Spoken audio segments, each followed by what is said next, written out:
The Tiburtina bus station.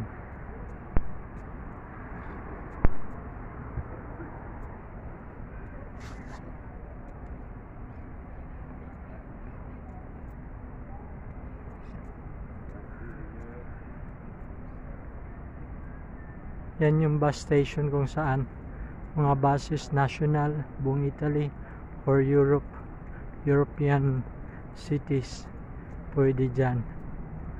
Diba?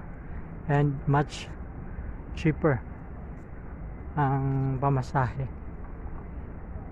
Nakatry na kami dyan using Flixbus. We go to I went to Switzerland and it cost only 30 euro, 39 that time. So talagang mas nakakaano mag-bus. Enjoy din kasi lahat ng mga madadaanan mo na mga lugar makikita, pati nature.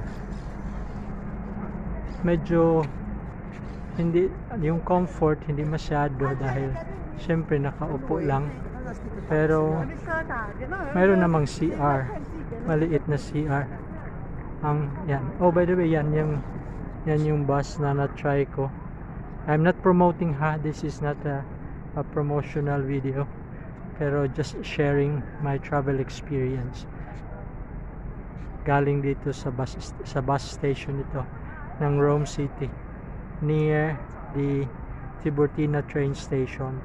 Ito naman yung mga bus station. Okay, bye bye.